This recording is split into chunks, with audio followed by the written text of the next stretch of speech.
Good day mga ka-sports natin dyan.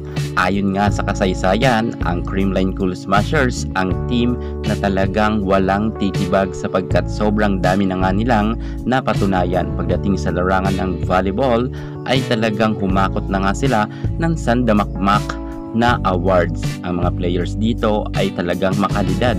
At syempre, hindi din mawawala ang kanilang napatunayan na gold medal at Grand Slam nga sa kasaysayan ng volleyball. Ang Creamline Cool Smashers lamang po ang nakagawa niyan.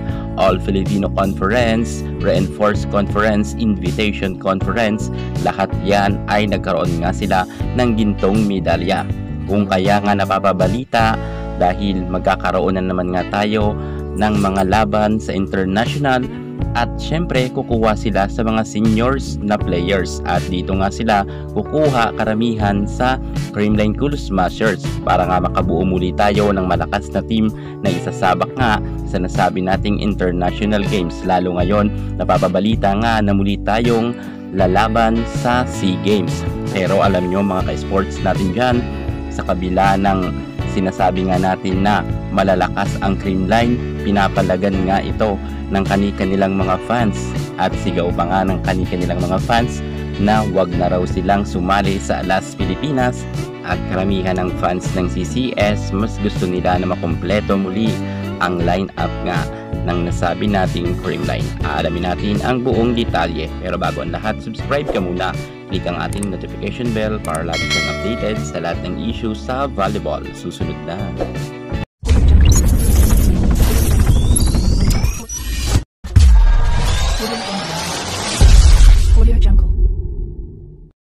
Creamline Cool Smashers ang team na masasabi natin na walang tapon dito na players. Kahit nga sino dito ang maging first six, gagawa nga sila ng puntos para lang maipanalo nila ang kanilang team. At napatunayan na nga yan ng Creamline Cool Smashers matapos nga mawala si Alyssa Valdez, Gemma Galanza noon at syempre ang ating Tots Carlos and Gia Amazing, pero nananatili nga silang matatag. At lalo ngayon mga ka-sports, paparating na PVL All Filipino Conference, inaasahan nga ng kanilang mga fans na makukumpleto na nga ang kanilang mga hinahangaang superstar pagdating sa larangan ng volleyball. Lalo't ngayon ay magiging mahigpit ang labanan sapagkat maraming gustong team na tumalo sa Creamline dahil nga nagkaroon nga sila ng Grand Slam. Pero ito ngayon ang isa sa mga paraan din baka mapilayan ang Creamline Cool Smashers if ever nga mawala ang kanilang mga superstar na naman sapagkat eto na naman ang Alas Pilipinas ay magre-recruit daw di umano ng nasabi nating mga players at matunog ang pangalan nila Alyssa Valdez, Tots Carlos, Bernadette Fons. Ngunit si Bernadette Fons ay mayroon rin rumor na babalik na raw para sa beach volleyball at sasabak raw ito sa SEA Games na rin mga ka-sports pero sa beach volleyball daw.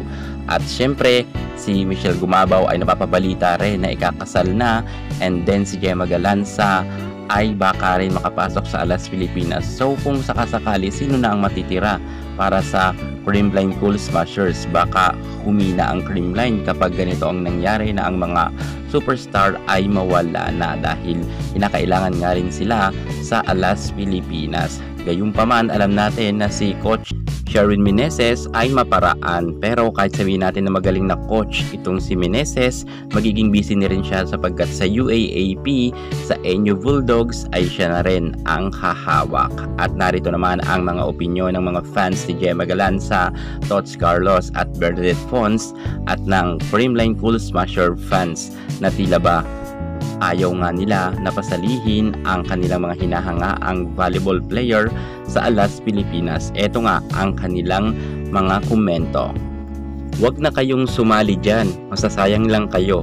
Kita naman ang ginawa nila kay Gemma, bangko lang kaya lang naipasok sa games dahil masama ang laro nung isa. Ha, ano yun? Mas tiwala pa sa bata kesa sa pro? Para sa aming CCS players, wag na kayong paloko dyan kay Dibrito.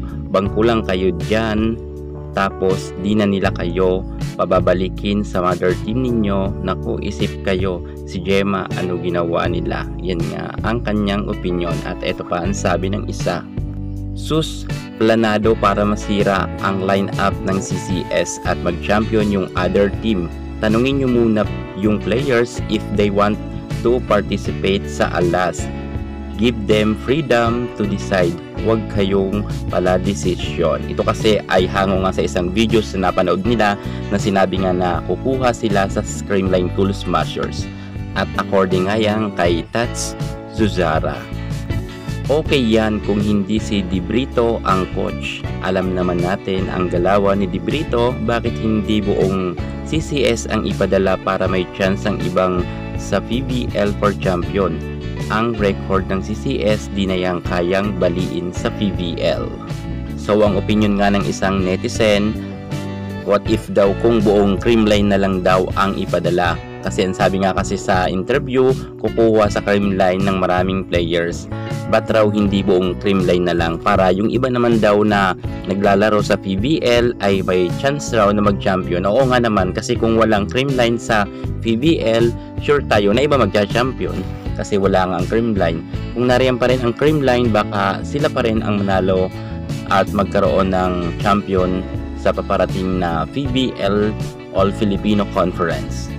At hirit naman ng isang netizen, humanap na lang kayo ng mas bata. Kukuha kayo ng players sa CCS tapos ibabangko nyo lang, sisirain nyo lang player ng CCS. Oo nga naman, may opinion siya. Kukuha ka nga ng mga seniors dito nga sa pro, ngunit ibabangko nyo. What if kung sa UAAP na lang sila kumuha yung mga bata?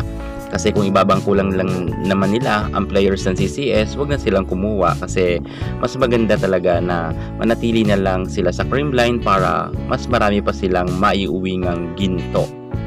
Pero if ever naman na talagang papasok ang karamihan ng Creamline, sana naman ay magaling na coach ang humawak at wag ibangko ang mga kagaya ni Eliza Valdez, Tots Carlos, Gemma Galanza at Bernadette Fons. Kayo sa tingin nyo, kinakailangan pa ba talaga ng Alas Pilipinas ang nasabi natin CCS players or kumuha lang silang mga mas bata? Kung sa tingin nyo ay Creamline ang kailangan, comment naman kayo sa baba. Yan mo ang pinaka-latest natin sa mundo ng volleyball. Thank you so much. God bless.